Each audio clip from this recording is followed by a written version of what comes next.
João, capítulo 13, verso 7.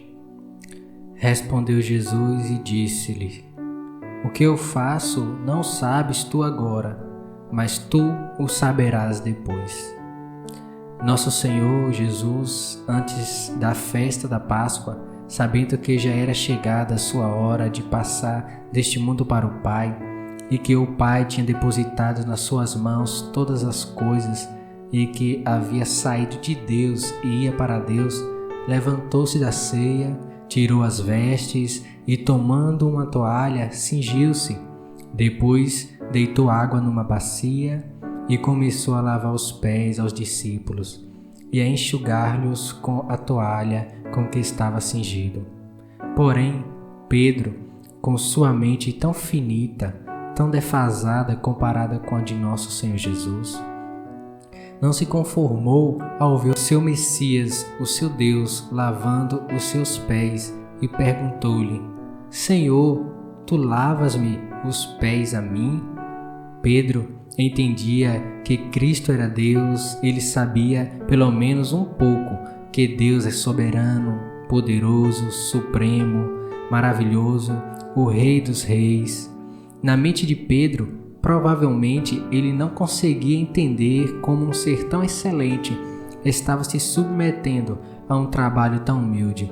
O gesto de lavar os pés remete a uma tradição na antiguidade, na qual o anfitrião, em gesto de hospitalidade, concedia ao convidado um servo, mulher ou criança, de acordo com a importância do mesmo, e uma bacia com água para que lavasse os pés.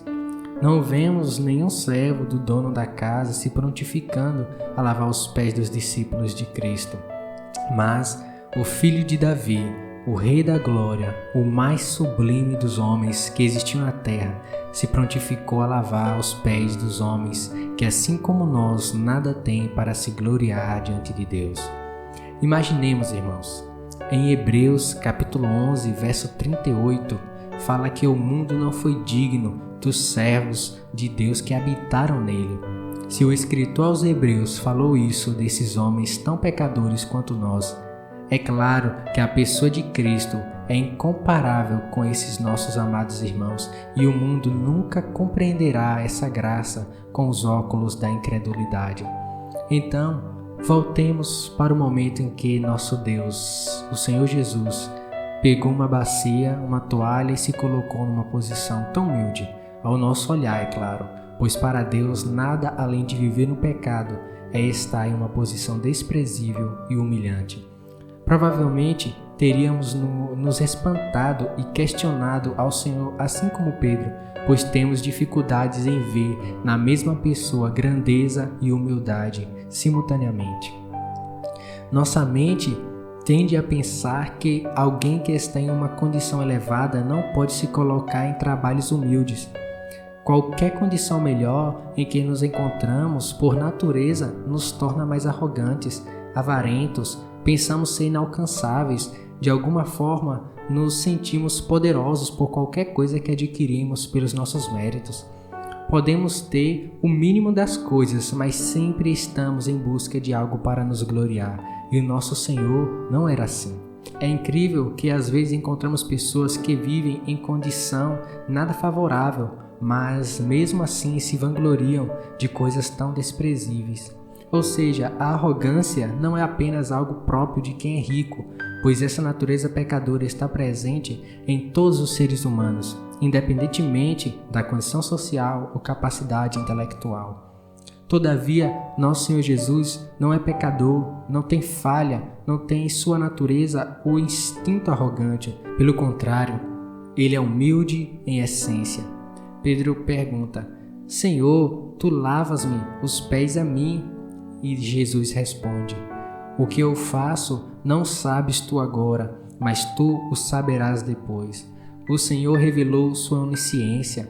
Ao que me parece, é como se falasse: Pedro, conheço o futuro e tu percebes o agora. Como pode querer deter-me, pois nem sabes o melhor para ti? O homem não conhece os planos de Deus e nem sabe o melhor para si, mas é muito pronto para questioná-lo ao invés de aceitá-lo. Somos naturalmente rebeldes contra Deus. Questionamos a sabedoria dele como se o pudéssemos ensinar algo. Se nosso Senhor tivesse dito como disse a Jó: onde estavas tu quando eu fundava a terra? Faze-mo saber se tens inteligência. Quem lhe pôs as medidas, se é que o sabes? Ou quem estendeu sobre ela o cordel? Sobre que estão fundadas as suas bases, ou quem assentou a sua pedra de esquina, quando as estrelas da alva juntas alegremente cantavam e todos os filhos de Deus jubilavam? Irmãos, o que Pedro responderia? Ele certamente falaria como Jó: sou indigno, como posso responder-te? Ponho a mão sobre a minha boca.